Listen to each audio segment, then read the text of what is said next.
Allez, bonjour à tous, bienvenue pour ce nouveau tuto bourse. Ici, donc, on vient vulgariser au maximum la bourse. Voilà, on va faire assez simple pour que ça soit clair dans votre tête. Pour que, voilà, parce qu'on imagine tout de suite que la bourse, c'est compliqué. Mais voilà, c'est quand même assez simple dans l'ensemble si on a les bonnes informations. Donc, il y a 2 semaines de ça, je vous avais fait donc, une vidéo sur un portefeuille donc 100% actions. Et là, aujourd'hui, donc, on va voir un portefeuille, le portefeuille qui s'appelle le 60-40, donc qui vient donc associer 60% d'actions avec 40% d'obligations. Donc, on va aller voir en dessous plus précisément en quoi cela consiste. Idem que la vidéo précédente, on va utiliser donc des ETF, donc des paniers. Donc là, pour les actions, ça va être des paniers d'actions. Donc le S&P 500, les 500 meilleures entreprises d'Amérique, ou le MSCI World, les meilleures entreprises du monde. Et concernant donc l'obligation, on va prendre des obligations intermédiaires, c'est-à-dire des bons du Trésor américain US. Donc on va aller voir plus précisément en dessous ce que c'est donc un ETF pour un petit rappel. Donc voilà, un ETF action, c'est quoi? Donc c'est comme donc un panier d'actions. Donc il te permet donc d'acheter plein d'entreprises d'un coup. Il suit un indice, donc par exemple le MSCI World, donc les plus grosses entreprises du monde, et le S&P 500 qui sont donc les 500 plus grosses entreprises aux États-Unis. Ce qui est important de comprendre dans l'ETF, c'est que c'est automatique, donc peu cher et aussi diversifié. Donc il remplace les entreprises faibles par des entreprises fortes. Donc il garde que les meilleures. Donc ça, c'est important à prendre en compte. Donc c'est pour ça que c'est automatique. On n'a rien à faire. Dès qu'il y a une entreprise en difficulté, l'ETF vient réajuster en prenant que les meilleurs. Donc on n'a rien à faire. Donc pour nous, en tant qu'investisseurs novices et passifs, eh bien, il n'y a pas plus simple et de plus sécure. Donc on investit sur les gagnants du marché. Et concernant donc les obligations, donc c'est quoi une obligation? Donc c'est comme des prêts en fait. Donc pour sécuriser, on vient privilégier les obligations gouvernementales. Donc on vient prêter de l'argent à des gouvernements, donc voilà, plus précisément dans cette vidéo, à l'Amérique. Donc voilà, il faudrait que l'Amérique s'effondre pour qu'on ne puisse pas retrouver notre investissement. Donc voilà, c'est ce qu'il y a de plus sécure, en tout cas, comme investissement donc, en bourse.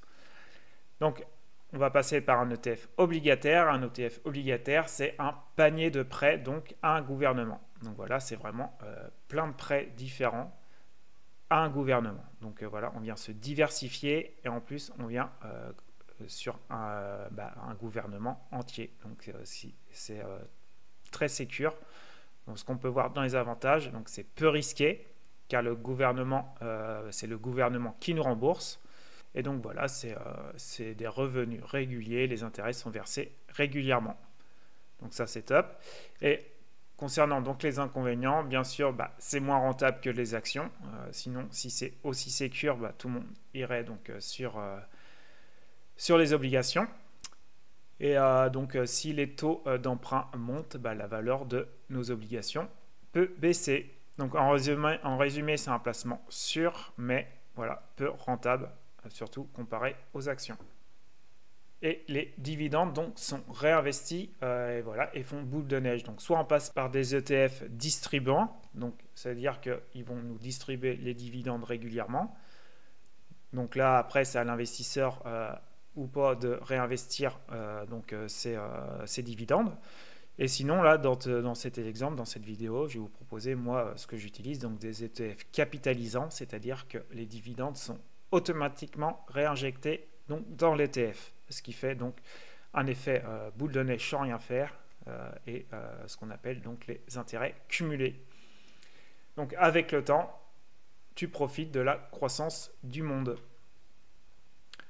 Donc bien sûr, un ETF, on peut investir, donc on vient investir sur l'économie entière, donc soit du monde comme je vous ai fait voir avec le MSCI World, donc on vient investir sur les meilleures entreprises du monde, soit l'économie entière d'un pays. donc le S&P 500, ou soit l'économie entière, donc d'un secteur, voilà, même spécifique. Il y a vraiment des ETF dans tout. Et voilà, le plus connu voilà, dans le secteur de la tech, par exemple, c'est le Nasdaq. Donc voilà, j'ai fait un petit schéma pour vulgariser donc, au maximum, voilà, pour comprendre en fait la décorrélation entre les actions et les obligations. Pourquoi donc ce portefeuille est choisi. Donc si l'économie se porte bien, les investisseurs vont dans les actions, les ETF actions, S&P 500, MSCI World. Ou si l'économie se porte mal, donc les investisseurs donc, sécurisent donc, leur argent dans les ETF obligations. Donc voilà, en bleu nous avons les actions, en jaune les obligations. Donc comme on voit là, lorsque ça monte, voilà, l'économie se porte bien, hop, il y a soit une crise ou soit on est sur un point haut, donc les investisseurs donc, prennent des bénéfices et hop, viennent sécuriser donc sur des obligations. Donc, ce qui fait une décorrélation comme ça entre les deux. Et si on ajuste bien donc 60-40, eh bien ça nous fait donc on vient lisser au maximum notre investissement. Donc on vient moins jouer sur les émotions, il y a moins de volatilité, moins de creux et c'est plus facile donc à gérer émotionnellement et surtout si on veut donc retirer de l'argent, on a moins de temps à attendre pour revenir dans le positif et de pouvoir donc prendre des bénéfices. Donc on revient sur notre portefeuille 100% actions avec le S&P 500. Donc moi le S&P 500 que je choisis exactement, donc la référence que j'utilise, donc elle a un historique depuis 1992. Donc il y a un beau rendement qu'on voit attendu de 10,56%. Donc voilà, moi pour faire au plus simple, pour ceux qui sont débutants, il y a 3 points de mon point de vue qu'il faut comprendre lorsqu'on investit dans un ETF. Son rendement, la durée d'investissement minimale qu'il faut et la volatilité qu'on peut donc avoir. Donc là, le rendement, ok, 10,56, c'est hyper intéressant. Et on voit qu'il a eu depuis 1992, donc il peut avoir donc un creux de 13 ans et 3 mois, donc avant de repasser en positif. Donc voilà, pour un ETF, donc 100% action, moi je dis qu'il faut un horizon de temps d'environ 15 ans. Donc voilà, c'est bien pour les personnes qui ont moins de 50 ans et qui souhaitent par exemple investir pour leur retraite. Et par contre, il faut être prêt voilà, à avoir une volatilité de 60% dans le négatif. Donc voilà, ça peut faire mal lorsqu'on ouvre notre portefeuille de voir notre portefeuille divisé de plus de 2. Quoi. Donc voilà, c'est important à prendre en compte. Mais lorsqu'on dézoome toujours et qu'on revient sur cette courbe-là, eh bien voilà, on est serein, on sait que ça va remonter. On a ce petit résumé aussi en tête qui fait que ça nous rassure, il suffit juste d'attendre, les investisseurs vont revenir. Et pour le MSCI World, donc voilà, celui-là que j'utilise moi, il a un très bel historique depuis 1979. Pareil, on va voir les 3 points importants, donc là quand même un très beau rendement de 10%, donc c'est loin d'être négligeable alors qu'on est sur l'économie mondiale. Et là, il y a eu un creux pendant 13 ans et 9 mois. Donc pareil, un horizon pour MSCI World de au moins 15 ans. Une volatilité donc légèrement plus faible, mais voilà, qui est quand même importante, de 56,5%. Donc c'est là qu'il est important de voir lorsqu'on vient associer avec 40% d'obligations. Donc voilà, que lorsque j'ai associé le S&P 500 voilà, ou le MSCI World voilà, avec des bons du Trésor américain, intermédiaire de 7 à 10 ans. Donc il a un historique par contre de 2005, mais voilà, ça donne déjà, on a eu la crise de 2008 et aussi la crise Covid. On a quand même un très beau rendement de 8,74, donc c'est loin d'être négligeable, c'est plutôt très honorable. Et voilà, la durée minimale, voilà, on a eu un creux de 2 ans et 10 mois. Donc il faut avoir un horizon d'au moins 3 ans, au moins pour ce portefeuille. Voilà, ou même dites-vous 5 ans si tout se passe mal dans le monde, mais voilà, c'est quand même plus de 3 fois moins qu'un portefeuille 100% action. Et surtout aussi la volatilité, Donc, comme vous voyez là, 19,9%. Donc comme on peut voir sur les 100% actions, c'est moins 60%. Donc on divise aussi par 3 la volatilité. Donc voilà. Le côté émotionnel, quand on ouvre son portefeuille, on a perdu 20%, c'est déjà énorme, mais par rapport à 60%, voilà, c'est quand même plus acceptable. Et voilà, on voit que après, ça peut remonter quand même rapidement. Donc ça, c'est cool. Et voilà, maintenant, on va droit au but, comme je vous ai dit dans cette vidéo. Donc comment on fait donc, pour investir en bourse via un ETF? Donc il nous faut donc la référence de l'ETF, ça s'appelle l'ISIN. Donc voilà, c'est une simple référence, c'est comme un code barre associé à chaque ETF qu'on vient donc indiquer dans le broker pour le retrouver, donc dans notre banque en ligne.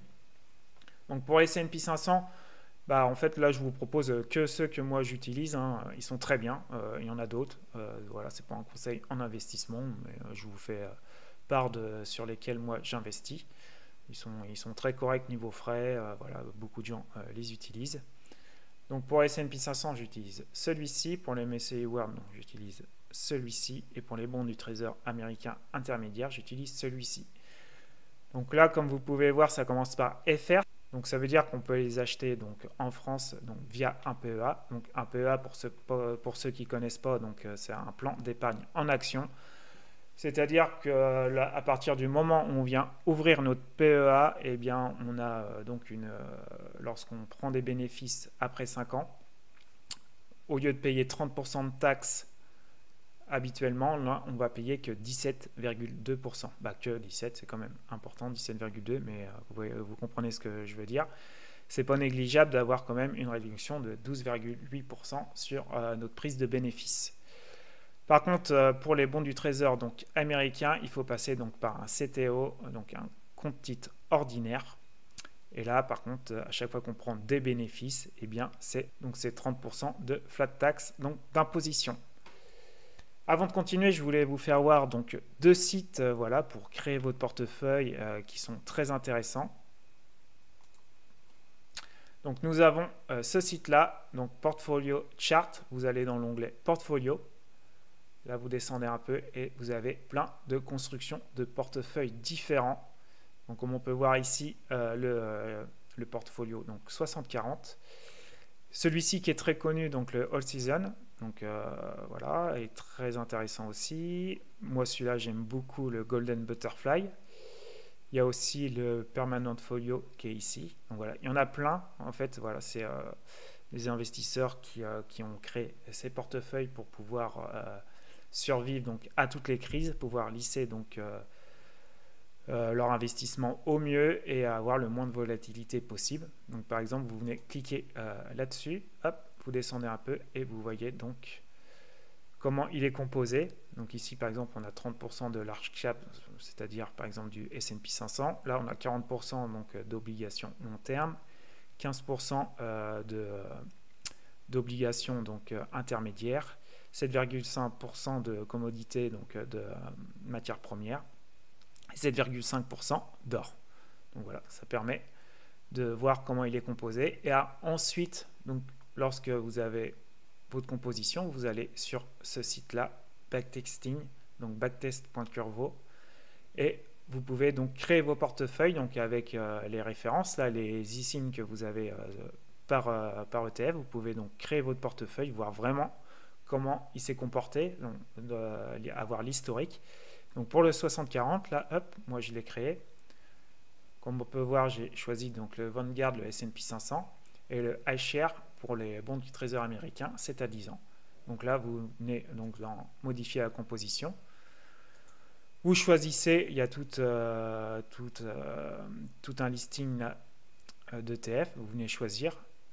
Vous pouvez rentrer aussi donc l'ISIN, là, la référence, le code barre, et vous mettez donc l'allocation que vous souhaitez, donc là 60% donc, pour l'ETF action, et pareil, donc là on vient mettre l'ISIN pour les bons du Trésor intermédiaire américain, et on vient mettre l'allocation, donc 40%, on fait sauvegarder, et on arrive donc sur cette page qui est très intéressante. Donc on voit l'historique. Donc là, on a depuis 2005, donc comment que la courbe s'est comportée.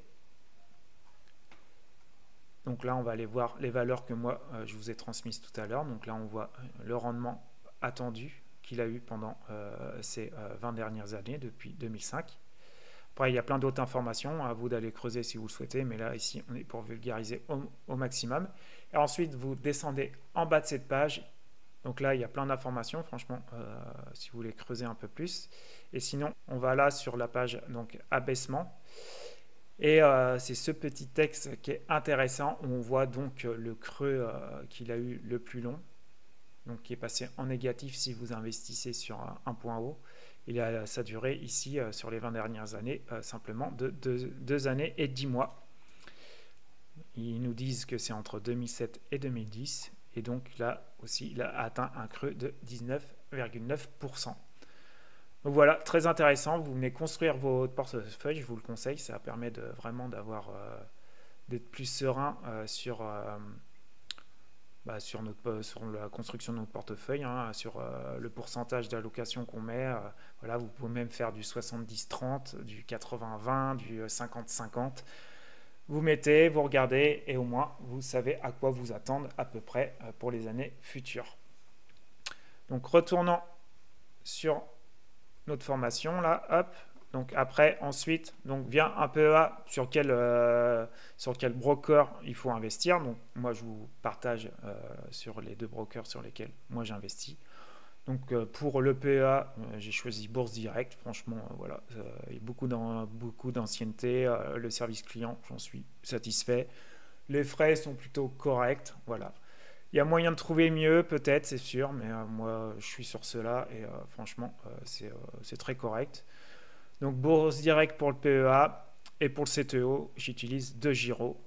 Voilà, vous avez aussi Interactive Broker qui est très bien. Vous avez aussi Trade Republic qui est pas, voilà, c'est bien, pas bien, je sais pas. Enfin bref, tout le monde a son avis par rapport aux plateformes. C'est assez compliqué car il y a pas mal, par exemple sur Trade Republic, de frais cachés. Donc c'est ça à savoir.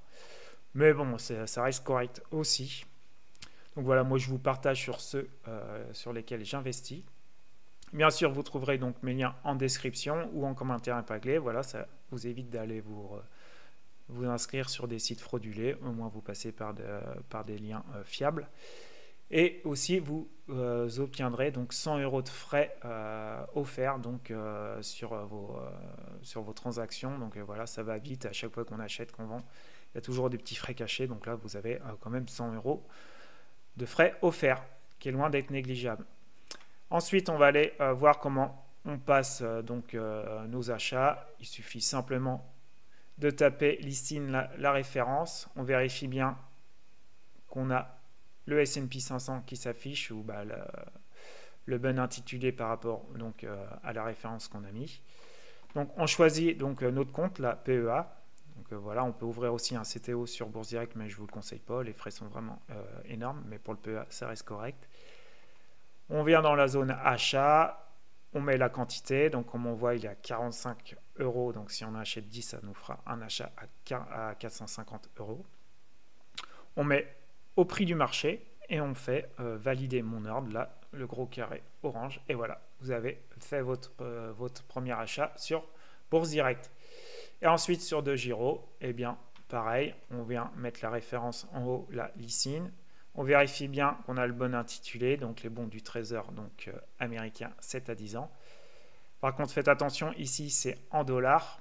Donc, faites la conversion pour vraiment voilà, que votre portefeuille soit bien équilibré, que ça soit bien 60% actions en euros et 40% actions en euros aussi, et non 60% en euros et 40% en dollars. Voilà, ça viendra. Sinon, votre pourcentage d'équilibrage ne sera pas bon. Ensuite, on vient cliquer ici sur achat. Il y a la fenêtre sur la droite donc, qui va s'ouvrir. Vous vérifiez bien que vous êtes sur achat. Hop, vous mettez au prix du marché, vous mettez la quantité et vous mettez donc valider votre ordre. Et voilà. Et donc, ce qui est préconisé donc, en investissement, c'est de faire un achat en DCA, donc c'est-à-dire chaque mois, Donc voilà, exemple, si vous avez 100 euros à investir, donc 60 euros sur Bourse Direct, voilà, sur les ETF actions et 40 euros sur le CTO de Giro sur les obligations. Mais par contre, chose à prendre en compte, attention, c'est que pour Bourse Direct, il faut minimum 80 euros pour faire un achat. Donc ça, c'est un point négatif. Donc c'est pour ça que j'ai mis chaque mois ou plus là. Donc si vous avez 100 euros à investir, bah, faites tous les 2 mois. Voilà, comme ça on vient lisser, voilà, le fait de faire un DCA aussi, on vient lisser, voilà, on peut acheter. Vous réfléchissez pas si c'est un point haut, si c'est un point bas, si il y a une crise ou quoi, vous achetez tous les mois. Voilà, sur le long terme, comme ça on va acheter les points hauts, les points du milieu, les points bas, ça va venir lisser notre investissement. Et on n'a pas donc à se prendre la tête et faire comme ça, on ne fait pas d'erreur. Et on vient donc avoir la moyenne sur le long terme de notre investissement, de notre portefeuille. Donc voilà, si vous avez 100 euros, donc vous venez mettre 200 euros tous les 2 mois et vous venez placer donc 120 euros par exemple sur l'ETF action de Bourse Direct et vous mettez donc les 80 euros restants sur 2 Giro. Et voilà, comme ça, vous avez votre portefeuille 60-40. La seule chose de différent à faire donc, par rapport à un portefeuille 100% action, voilà, 100% action, il n'y a absolument rien à faire à part un DCA chaque mois. Et dès qu'on vient donc associer plusieurs valeurs, il faut faire par contre un rééquilibrage chaque année. Donc voilà, si les actions ont vraiment augmenté par rapport aux obligations, eh bien ça va déséquilibrer donc votre portefeuille. Donc là, imaginez que avant on avait du 60-40, ce qui doit faire à peu près ça. Et disons que les actions ont vachement augmenté, donc nos obligations représentent plus que ça. Du coup, on a peut-être 80-20. Donc soit vous venez vendre un peu des actions pour réinjecter donc, dans les obligations, soit vous venez simplement injecter de l'argent dans les obligations pour venir donc augmenter la part et donc repasser sur un 60-40. Donc voilà, il n'y a que ça à faire chaque année. Ce qu'il faut savoir, c'est que sur un PEA, lorsque vous venez vendre, vous n'êtes pas imposé tant que vous ne venez pas remettre votre argent sur votre compte bancaire. Parce que, par contre, sur un CTO, dès que vous vendez, vous avez une plus-value donc sur vos bénéfices. Donc pour faire plus simple, c'est mieux de venir peut-être réinjecter de l'argent plutôt que de faire des ventes. Mais voilà, si vous ne pouvez pas, voilà, c'est juste une fois par an.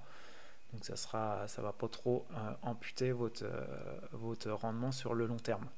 Donc voilà, faire juste un rééquilibrage chaque année. Donc par exemple là, si vous investissez début juin, vous mettez un rappel sur votre agenda début juin 2026 et comme ça, vous venez faire donc un rééquilibrage, donc simplement un achat chaque mois et ensuite un rééquilibrage donc chaque année.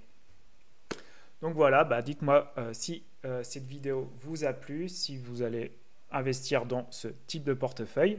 Donc voilà, ça m'intéresse de savoir si vous allez investir dans ce type de portefeuille. Pensez à liker pour booster la chaîne, pour booster la vidéo. Voilà, ça m'aide vraiment. Pensez aussi à vous abonner si ce n'est toujours pas fait. À partager si vous pensez que ça peut intéresser quelqu'un. Et voilà, et je vous dis à de prochaines vidéos. Ciao, ciao.